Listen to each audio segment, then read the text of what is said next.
Municipal ఎన్నికల వేళ కాంగ్రెస్ ప్రభుత్వం కీలక నిర్ణయం తీసుకుంది. ఎన్నికల సమయంలో ఇచ్చిన 6 గ్యారంటీల అమలుపైన ఏఐసీసీ నేత సంపత్ కుమార్ సంచలన వ్యాఖ్యలు చేశారు.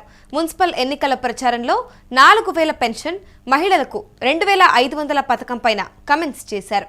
మార్చి 31 తర్వాత 4000 పెన్షన్ మరియు మహిళలకు 2500 నగదు పథకం అమలు చేస్తాము అంటూ హామీ ఇచ్చారు. ఇచ్చిన మాట నిలబెట్టుకుంటాము అంటూ కూడా కమెంట్స్ చేశారు. సంపత్ కుమార్ కమెంట్స్ పైన ఇటు బీఆర్ఎస్ నేతలు సెటైర్లు వేస్తున్నారు. ఇచ్చే పెన్షన్లే టైంకి ఇవ్వడం లేదు అంటూ, రైతు భరోసా డబ్బులు ఏమయ్యాయి అంటూ బీఆర్ఎస్ నిలదీసింది. రేవంత్ రెడ్డిది నాది కాంగ్రెస్ పార్టీది ఇప్పుడిప్పుడే గల్లపెట్ట బరువెక్కుతుంది. రేపు మార్చి 31 తర్వాత కొత్త ఆర్థిక సంవత్సరం అంటారు. మార్చి 31 నుంచి మార్చి 31 ఆర్థిక సంవత్సరం అయిపోతుంది. కొత్త బడ్జెట్ వస్తుంది. రేపు మార్చి 31 తర్వాత నేను ఈ గడ్డ మీద నుంచి చెప్తున్నా, మీ బిడ్డగా చెప్తున్నా, మీ పెన్షన్లు పెంచే బాధ్యత రేవంత్ రెడ్డిది, నాది కాంగ్రెస్ పార్టీది. అట్లే మహిళలకు 2500 ఇచ్చే బాధ్యత కూడా మాది, కాంగ్రెస్ పార్టీది, రేవంత్ రెడ్డిది. అండగా నిలబడండి, ఆశీర్వదించండి. ఇప్పుడు ఇదే అంశం పైన పూర్తి డీటెయిల్స్ మా ప్రతినిధి సతీష్ అందిస్తారు. సతీష్, చెప్పండి. ఇటు చూస్తే మున్సిపల్ ఎన్నికల వేళ అయితే ఇక్కడ ఎన్నికల సమయంలో ఇచ్చిన 6 గ్యారంటీల అమలు పైన ఇటు ఏఐసీసీ నేత సంపత్ కుమార్ సంచలన వ్యాఖ్యలు చేశారని తెలుస్తోంది. కంప్లీట్ డీటెయిల్స్ ఏంటి? ముఖ్యంగా ఈ మున్సిపల్ ఎన్నికల వేళ పెద్ద ఎత్తున బీఆర్ఎస్ నేతలు, అలాంటి కాంగ్రెస్ నేతలు, బీజేపీ నేతలు అందరూ కూడా ఈ పథకాల వర్షం కురిపిస్తా ఉన్నారు. దాంట్లో భాగంగానే ఏదైతే సంపత్ కుమార్ చేసినటువంటి వ్యాఖ్యలు మున్సిపల్ ఎన్నికల వేళ హాట్ టాపిక్ గా మారాయి. ఎందుకంటే గతంలో కాంగ్రెస్ పార్టీ గ్యారంటీలో ఉన్నటువంటి మహిళలకి 2500 కావచ్చు, అలాగే పెన్షన్ కి సంబంధించి కూడా 2016ని 4016 చేస్తామని చెప్పినారు. సో అవి ప్రస్తుతం ఈ 2 సంవత్సరాలు కూడా కాంగ్రెస్ పార్టీ ఒక్కొక్క అన్ని కూడా అంటే హామీలన్నీ కూడా నెరవేరుస్తా ఉంది. దాంట్లో భాగంగానే కొన్ని మనకి ఆర్థిక వనరులు లేకుండే ఇప్పుడు ఆర్థిక సంవత్సరం అయిపోయిన తర్వాత మార్చికి ఆర్థిక సంవత్సరం అయిపోతుంది.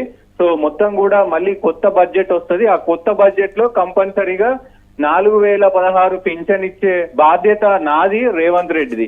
అలాగే మహిళలకు కూడా ప్రతి ఒక్క అర్హులైన ప్రతి ఒక్క మహిళకి ఏదైతే 2500 మహాలక్ష్మి స్కీమ్ ఉందో అది ఇచ్చే బాధ్యత కూడా రేవంత్ రెడ్డి తీసుకుంటారు. అలాగే నేను తీసుకుంటానంటూ కూడా అక్కడ మహిళలకు పెద్ద ఎత్తున హామీ ఇచ్చిన పరిస్థితి ఉంది.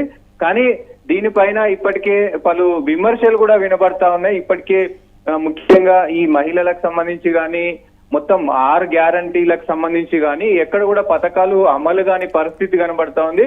మహిళలు ఎక్కడ వెళ్ళినా కాంగ్రెస్ మంత్రులకు ఇప్పటికే అందరికీ కూడా కాంగ్రెస్ కనీసం రోడ్లు లేవు, కనీసం త్రాగునీరు లేదు, కనీసం మున్సిపాలిటీలకు సంబంధించినటువంటి ఏదైతే ఈ డ్రైనేజీ సమస్యలు ఉంటాయో ఆ డ్రైనేజీ సమస్యలను కూడా పట్టించుకోవట్లేరు అంటూ కూడా ముఖ్యంగా చూసుకుంటే ఇచ్చే పెన్షన్లు టైంకి ఇవ్వడం లేదు అంటూ కూడా బీఆర్ఎస్ విమర్శలు గుప్పిస్తుంది. ఎంత మేరకు నిజం ఉందంటారు?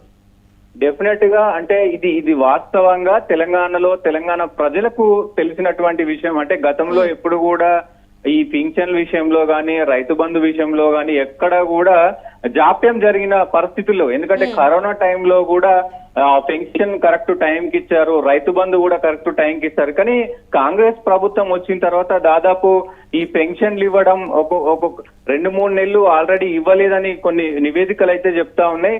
సో మరి దాని తర్వాత ఇచ్చే ప్రయత్నం చేశారు కానీ అదే 2016లో ఇచ్చారు. 4000 ఇస్తారంటేనే మేము ఓట్లేసామని కూడా ప్రజలు ఒకవైపు మాట్లాడుతున్న పరిస్థితులు కనబడతా ఉన్నాయి. రైతు బంధు విషయంలో కూడా అదే, రైతు బంధు కూడా 2-3 సార్లు ఇవ్వలేదు అనేది కూడా కొన్ని నివేదికలు చెప్తా ఉన్నాయి. దీనికి సంబంధించి పెద్ద ఎత్తున అంటే రైతులు ఇటు మహిళలు పెద్ద ఎత్తున ప్రస్తుతం చాలా ఆవేదనతో ఉన్నారు కాంగ్రెస్ పార్టీ సంబంధించి. ఎందుకంటే ఒక క్లారిటీగా వాళ్ళు చెప్పట్లేరు అసలు ఏం జరుగుతుంది, ఏ టైంకి ఇస్తారా ఇవ్వరా అనేది ఒక క్లారిటీగా చెప్పట్లేదు. కాబట్టి సో కాంగ్రెస్ పైన ఈ వ్యతిరేకత ఉంది. కానీ ఇప్పుడు ఏదైతే సంపత్ కుమార్ చేసినటువంటి వ్యాఖ్యలు కూడా నిజంగా ప్రజలు నమ్ముతారా నమ్మరా అంటే ప్రస్తుతం మరి చూడాల్సిన అవసరం అయితే ఉంటది. ఎందుకంటే ఆ గతంలో ఇచ్చినటువంటి హామీలు అది 100 రోజుల్లోనే ఈ హామీలను నెరవేరుస్తాము మొత్తం కూడా. ఎందుకంటే 6 గ్యారంటీల్లో ఉన్నటువంటి మొత్తం 13 హామీలు ఉన్నాయి. ఆ 6 గ్యారంటీల్లోనే 13 హామీలు ఉన్నాయి. మొత్తం కూడా ఇవి 100 రోజుల్లోనే మేము నెరవేరుస్తామంటూ బాండ్ పేపర్ లో ఒక bond paper 100 rupees bond paper తెచ్చి దానిపైన సంతకాలు చేసి మరి అప్పుడు అధికారంలోకి వచ్చినటువంటి కాంగ్రెస్ పార్టీ ఇప్పుడు దాన్ని మొత్తం కూడా పటాపంచలు చేసి అంటే ఎన్నికలు వచ్చినప్పుడు మాత్రమే హామీల మీద ఫోకస్ పెడుతున్నారు, ఇస్తామని చెప్తున్నారు తప్ప నిజంగా చిత్తశుద్ధితో ముందుకు రావట్లేదు. కాంగ్రెస్ పార్టీ ప్రజలను మోసం చేస్తుంది, రైతులను మహిళలను అందరినీ మోసం చేస్తుంది అనేది కూడా ప్రజలలో ఎంతో కొంత వ్యతిరేకత ఉంది అనేది కూడా తెలుస్తా ఉన్న పరిస్థితులు కనబడతా ఉన్నాయి. Amulya, right, thank you Satish. Municipal ఎన్నికల వేళ కాంగ్రెస్ ప్రభుత్వం కీలక నిర్ణయం తీసుకుంది. ఎన్నికల సమయంలో ఇచ్చిన 6 గ్యారంటీల అమలుపైన ఏఐసీసీ నేత సంపత్ కుమార్ సంచలన వ్యాఖ్యలు చేశారు. మున్సిపల్ ఎన్నికల ప్రచారంలో 4000 పెన్షన్ మరియు మహిళలకు 2500 పథకం పైన కామెంట్స్ చేశారు. మార్చి 31 తర్వాత 4000 పెన్షన్ మరియు మహిళలకు 2500 నగదు పథకం అమలు చేస్తాము అంటూ హామీ ఇచ్చారు. ఇచ్చిన మాట కూడా నిలబెట్టుకుంటాము అంటూ కమెంట్స్ చేశారు. దీనికి సంబంధించి ఇప్పుడు సంపత్ కుమార్ కమెంట్స్ పైన బీఆర్ఎస్ నేతలు సెటైర్లు వేస్తున్నారు. ఇచ్చే పెన్షన్లు టైంకి ఇవ్వడం లేదు అంటూ రైతు భరోసా డబ్బులు ఏమయ్యాయి అంటూ కూడా బీఆర్ఎస్ నిలదీసిన నేపథ్యం కూడా కనిపిస్తుంది.